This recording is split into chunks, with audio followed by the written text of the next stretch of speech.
All right, so I just finished listening to Stephen King's Revival, so I want to talk about it briefly. And so this is the story of a decade-long relationship between a man named Charles Jacob, who starts this story off as a young minister just out of seminary, very excited, and then at the time, little Jamie Morton, who's about 6 at the start of the story.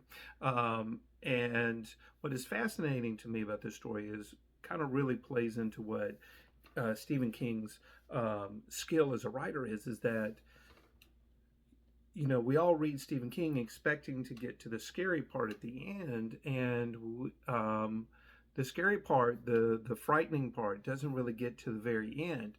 But in spite of that, you almost have he could cut off the scary part at the end of the movie and still have an entire novel that would be gripping and engaging. And so, as Charles Jacob starts the story off, I don't want to tell too much about it, but Charles Jacob starts off as a young minister, young family, but then his wife and son die in a car accident. And then after that, his faith veers off, and he ends up being dismissed from the church because of his loss of faith. And the chapter is referred to as the bad sermon. Fascinating story. Jamie goes on, lives his life, becomes a drug addict. That he fights, he fights drug addiction on and off. He becomes a guitar player and plays in several different bands. Kind of an interesting story that you got Charles Jacob going off over here, you got Jamie going, but then throughout life they interact with each other. You could almost cut off the ending, which is the frightening ending, and still have this amazing, almost American novel of these two men interacting with each other.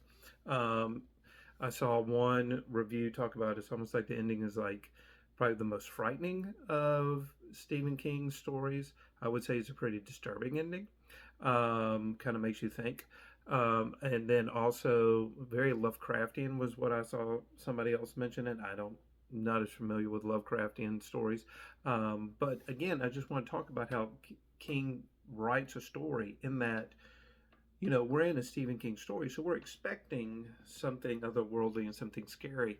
But you could almost cut that off at the very end and still have a great story.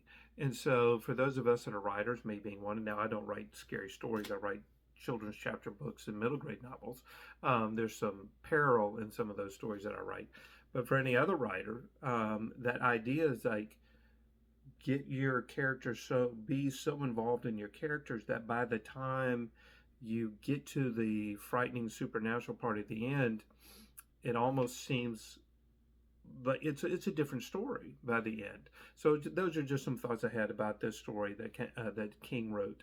On a side note, as a writer, what I like at the end of every time I've listened to a Stephen King novel, he always leaves a note of like when he has written this story, of like when it started, when it ended. I don't have the dates in front of me, but it was about a 6-month time frame in 2013 when he wrote this. And so when you think about how prolific King is, and I've mentioned this before in some other videos, he's able to write 1 or 2 stories a year, even though if the man doesn't need to write anymore, but he's able to he just cranks it out. He just does it. All right. So I would recommend checking out Revival, not his normal stuff, I would say, or at least like if you compare it to It or to The Shining, where the scary supernatural stuff is from the beginning. The scary supernatural stuff does not begin, is not at the beginning. It kind of creeps in the middle, but then the frightening stuff as you expect from King doesn't occur until the very end of the movie, until the end of the story, not the movie. I don't think they've made a movie of this one, and so that's a lesson to learn. All right, check that.